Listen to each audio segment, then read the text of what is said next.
संतोष मिश्रा जी के यहाँ पहला लड़का हुआ तो पत्नी ने कहा, बच्चे को गुरुकुल में शिक्षा दिलवाते हैं। मैं सोच रही हूँ कि गुरुकुल में शिक्षा देकर उसे धर्म ज्ञाता पंडित योगी बनाऊंगी।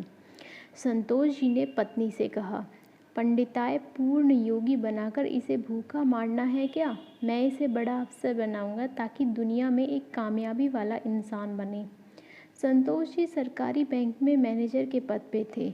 पत्नी धार्मिक थी और इच्छा थी कि बेटा पंडिताय पूर्ण योगी बने, लेकिन संतोष जी नहीं माने। दूसरा लड़का हुआ, पत्नी ने जिद की। संतोष जी इस भी बार न माने। तीसरा लड़का हुआ, पत्नी ने फिर जिद की, लेकिन संतोष जी एक ही रट लगाते, कहाँ से खाएगा, कैसे गुजारा करेगा, और नहीं माने। चौथा लड़का हुआ। इस बार पत्नी की जिद के आगे संतोष जी हार गए और अंततः उन्होंने गुरुकुल में शिक्षा दीक्षा दिलवाने के लिए वहीं भेज ही दिया। अब धीरे धीरे समय का चक्र घूमा।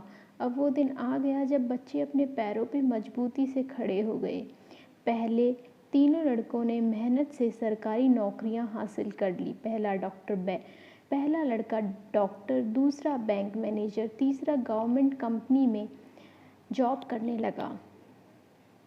एक दिन की बात है, संतोष जी पत्नी से बोले, अरे भाग्यवान, देखा मेरे तीनों बेटे होनहार सरकारी पद पर हो गए हैं, अच्छी कमाई भी कर रहे हैं। तीनों की ज़िंदगी तो अब सेट हो गई है, कोई चिंता नहीं रहेगी अब इन तीनों के लिए। लेकिन अफसोस, मेरा सबसे छोटा बेटा गुरुकुल का आचार्य बनकर घर घर यज्ञ करवा रहा है, प्रवचन कर रहा है। जितना 6 महीने में वह कमाएगा उतना मेरा एक बेटा 1 महीने में कमा लेगा। अरे भाग्यवान, तुमने अपनी मर्जी करवाकर बड़ी गलती की। तुम्हें भी आज इस बात का पश्चाताप होता होगा, मुझे मालूम है, लेकिन तुम बोलती नहीं हो। पत्नी ने कहा, हम में से कोई एक तो गलत है। आज दूध का दूध, पानी का पानी हो जाना चाहिए। चलो अब हम परीक्षा ले लेते हैं चारों की, कौन गलत है कौन सही पता चल जाएगा। दूसरे दिन शाम के वक्त पत्नी ने बाल बिखेर कर अपनी साड़ी का पल्लू फाड़कर चेहरे पर एक दो नाखून के निशान मार लिए और आंगन में बैठ गई। पतिदेव अंदर कमरे में छिपा दिया। बड़ा बेटा आया, पूछा, मम्मी क्या हुआ? माँ ने जवाब दिया, तुम्हारे पापा ने मारा है। पहला बेटा, बुढ़ा सटिया गया है क्या? कहाँ है, बतलाओ ज़रा। माँ ने कहा, नहीं है, बाहर गए हैं। पहला बेटा, आए तो मुझे बुला लेना, मैं कमरे में ही हूँ। मेरा खाना निकाल कर दे दो, बहुत भूख लगी है। दूसरा बेटा आया, पूछा, माँ ने वही जवाब दिया। दूसरा बेटा, क्या पगला गया है बुढ़ापे में? उनसे कहना चुपचाप बची कुची गुजार लें। आए तो मुझे बुला लेना, मैं खाना खाकर आया हूँ, सोने जा रहा हूँ। मुझे मत जगाना, सुबह खबर लेता हूँ। यह कहकर वो भी कमरे में चला गया। तीसरा बेटा आया, पूछा तो आग बबूला हो गया। इस बुढ़ापे में अपनी औलाद के हाथ से जूते खाने वाले काम कर रहे हैं। इसने तो मर्यादा की सारी हदें ही पार कर दी हैं। यह कहकर वह भी कमरे में चला गया। संतोष जी अंदर बैठे बैठे सारी बातें सुन रहे थे। ऐसा लग रहा था जैसे उनके पैरों के नीचे से ज़मीन खिसक गई है। उनके आंसू रुक नहीं रहे थे। किसी तरह इन बच्चों के लिए दिन रात मेहनत करके पाला पोसा, उनको बड़ा आदमी बनाया।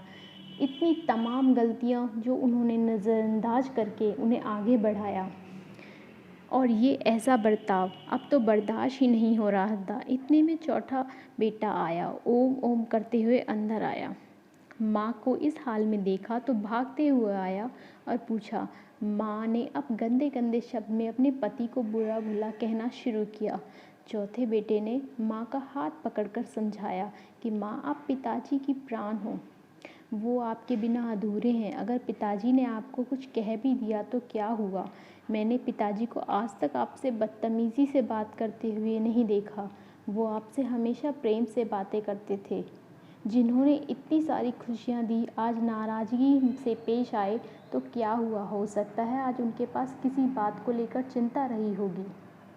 अरे माँ, पिताजी आपका कितना ख्याल रखते हैं। याद है ना आपको, 6 साल पहले जब आप अस्वस्थ हो गई थी तो पिताजी ने कितने दिनों तक आपकी सेवा की थी, वही भोजन बनाते थे, घर का सारा काम करते थे, कपड़े धोते थे। तब आपने फ़ोन करके मुझे सूचना दी थी कि मैं संसार में सबसे भाग्यशाली औरत हूँ, तुम्हारे पिताजी मेरा कितना ख्याल करते हैं। इतना सुनते ही बेटे को गले लगाकर फकक फकक कर रोने लगी। संतोष जी आंखों में आंसू लिए सामने खड़े थे। अब बताइए, क्या कहेंगे आप मेरे फैसले पर? पत्नी ने संतोष जी से पूछा। संतोष जी ने तुरंत अपने बेटे को गले लगा लिया। संतोष जी की धर्म पत्नी ने कहा, ये शिक्षा इंग्लिश मीडियम स्कूलों में नहीं दी जाती। माँ बाप से कैसे पेश आना है, कैसे उनकी सेवा करनी है, यह तो गुरुकुल में सिखाया जाता है, जहाँ वेद, गीता, रामायण जैसे ग्रंथ पढ़ाए जाते हैं, संस्कार दिए जाते हैं।